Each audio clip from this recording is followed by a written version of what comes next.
Before we get to the next randomly picked card, I'd firstly like to thank all of you for such, amazing feedback on this tarot in your life series. It's been it's really gratifying to see how many of you have taken to it. Now, I have had the few cultural Marxist and born again Christians, which are the same thing, either ridicule it and say, "Oh, there's no such thing as fairy tale stuff, or it's demonic." Well, I'll address the cultural Marxist first. Uh, I'm an agnostic. I don't believe in God. I don't even believe in the supernatural as such. But I have a very strong belief in the power of the subconscious and the archetype of the psyche. I absolutely am totally 100% signed up with the whole Jungian idea of the collective unconscious, the personal unconscious, and the idea of different layers of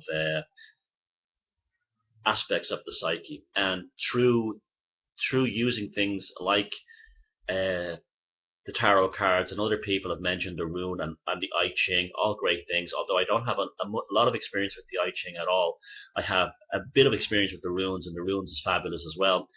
It's allows you to have a conversation with the subconscious, from your conscious mind down into it, or with it, and it allows you to resolve problems or issues in your life. It's also fantastic for artists for developing storylines, plot lines. The visual images are very, very useful.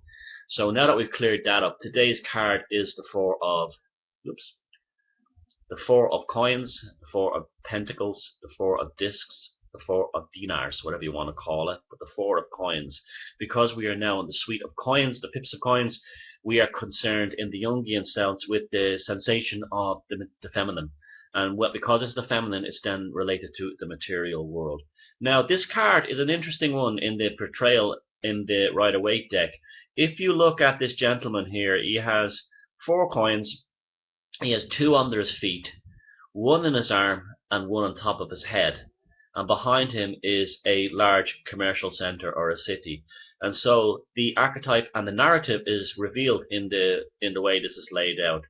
The person is wearing a crown, so he's a man of wealth and stature. So we have a suggestion that material wealth has been established. Material gain and success has been established, either through hereditary or through commercial activity.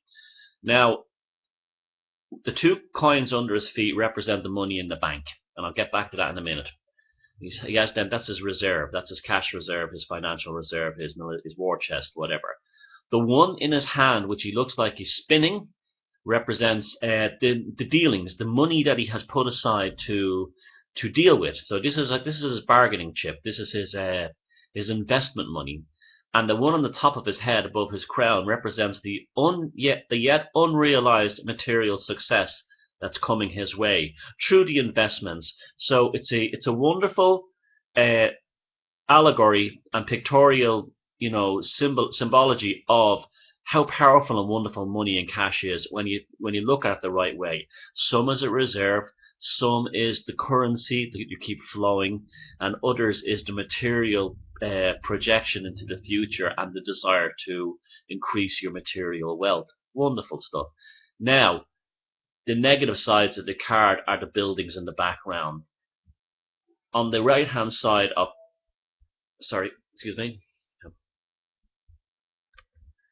on the right hand side of the card of the spread, this would represent success in material matters, firm foundations for the future, moving forward, money in the bank, and money to play with, and financial freedom. On the left hand side, in the negative, it means, and this is where the buildings in the background come back, misplaced opportunities, and especially in this day and age, the corruption of the flow of material things through bureaucracy and regulation and taxation.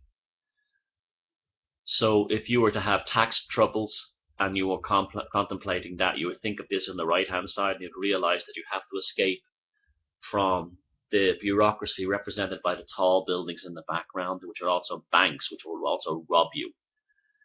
They will, so the money that you're dreaming, see, the money on the top of his head that he's dreaming is brought about by the investment of the money in his hands. However, if he goes in the negative, if he goes to the banks in the background, he will be subject to the pollution of usury and fractional reserve lending. And this will not be money that's currency that can flow. This will be polluted, poisoned, stagnant money that will never ever really be realized in terms of solid financial gain. So the message of this card is, if you've got 100 books in your hand, put 50, you've got 50 in the bank, 25 to play with, and 25 in the future, and to give you the full 100, then you're set. In the negative, if you have 100 books that's been lent to you by the bank with interest through usury or fractional reserve lending, you don't have squat. You've nothing.